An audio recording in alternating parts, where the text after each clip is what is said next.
Meski sukses raih treble di musim ini, Pep tetap punya rekor buruk hadapi Conte, Tuchel, dan Inzaghi. Lalu mengapa Pep selalu kesusahan bahkan kalah saat hadapi mereka? Alasan taktik apa yang membuat Pep kerepotan? Temukan semua jawabannya di video ini. Pep dikenal dengan rekor superiornya atas pelatih-pelatih lain. Ia mampu ungguli mereka baik di atas lapangan maupun di papan skor. Tapi anehnya saat hadapi Conte, Tuchel, dan Inzaghi, ia tampak kesusahan bahkan telan kekalahan. Misalnya saat bersua Conte yang melatih Tottenham, total Pep berhadapan 3 kali dan kalah 2 kali. Lalu saat melawan Tuchel yang melatih Chelsea, ia berduel 5 kali dan kalah 3 kali. Terakhir saat hadapi Inzaghi yang menukangi Inter, Pep memang bisa menang tipis 1-0, tapi dominasi dan determinasi City tidak seperti biasanya. Meski mencetak 1 gol, City justru kalah dalam statistik. Lalu apa yang membuat Pep kerepotan hadapi mereka? Sebelum menjawab pertanyaan tersebut, kita harus memahami dulu bagaimana Pep bermain. Meski sempat berganti-ganti formasi, pada dasarnya Pep tetap bermain dengan 4 bek saat bertahan. Salah satu dari 4 bek ini akan dimainkan sebagai inverted back sehingga akan jadi gelandang saat menyerang. Misalnya saat lawan Munchen, Stone jadi bek saat bertahan. Lalu ia akan menemani Rodri sebagai gelandang saat menyerang. Situasi tersebut membuat 2 gelandang asli De Bruyne dan Gundogan bisa main lebih dekat ke kotak penalti. Mereka bisa sejajar dan mengapit Haaland di depan.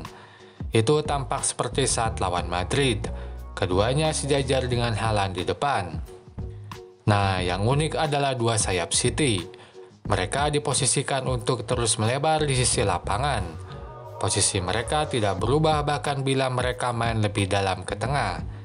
Ini jelas berbeda dengan sayap pada umumnya yang kadang lebih ke tengah merapat ke penyerang. Itu terlihat saat lawan MU. Di babak pertama, Silva main lebih dalam tapi tetap melebar di sisi lapangan. Atau pada contoh Grealish, di babak kedua ia main lebih dalam tapi tetap juga melebar di sisi lapangan. Lalu mengapa Pep lakukan transisi serangan seperti ini? Jawabannya karena ingin ciptakan numerical advantage di pertahanan lawan. Pep ingin ungguli jumlah bek lawan sehingga bisa membuka pertahanan. Nah, biasanya lawan-lawan Pep menggunakan 4 bek di belakang. Maka majunya 2 gelandang dan tetap melebarnya 2 sayap adalah upaya menciptakan keunggulan jumlah tersebut. Hal ini tentu akan menyulitkan siapapun, bahkan bek-bek terbaik dunia sekalipun. Saat mereka berempat dan harus hadapi 5 lawan di depan mereka, akan sangat sulit mempertahankan benteng pertahanan. Itu terlihat saat lawan Madrid. 4 bek Madrid harus menghadapi 5 pemain City. Meski patut dicatat, lawan yang gunakan 4 bek ini bisa beradaptasi. Mereka tetap main dengan 4 bek, tapi 1 gelandang main lebih dalam sehingga pemain kelima dapat dijaga. Itu seperti yang Ancelotti lakukan dengan memainkan Toni Kroos lebih dalam. Ia jadi pemain kelima di belakang dan menjaga 1 pemain City. Namun tetap saja, bermain dengan 5 bek asli tentu lebih baik. Kadang formula memainkan gelandang lebih dalam punya implikasi telat mundur, sehingga 5 pemain City tak tercover. Kedua gelandang tetaplah gelandang. Skill dan mental yang dimiliki tidak sama dengan bek. Toni Kroos tidak punya kemampuan sepadan dengan bek asli sehingga pengawalannya tidak terlalu baik. Sekarang pertanyaan mengapa Pep selalu kerepotan hadapi Conte, Tuchel, dan Inzaghi baru bisa dijawab.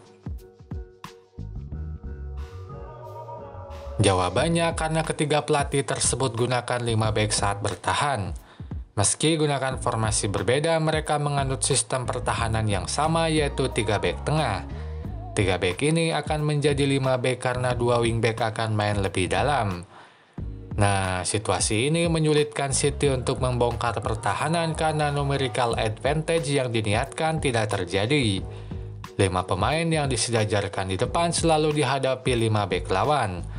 Itu terlihat baik saat lawan Conte, Tuchel, atau Inzaghi. 5 pemain depan City tersegel oleh 5 bek lawan. Meski patut diingat, tentu ada variabel lain yang menyebabkan Pep kesulitan selain sistem 3 bek tengah ini.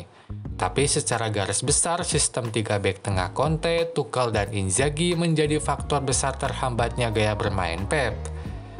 Nah, gimana menurut kalian? Apakah kalian setuju dengan pembahasan ini? Atau ada hal lain yang ingin kalian tambahkan? Silakan tulis di kolom komentar.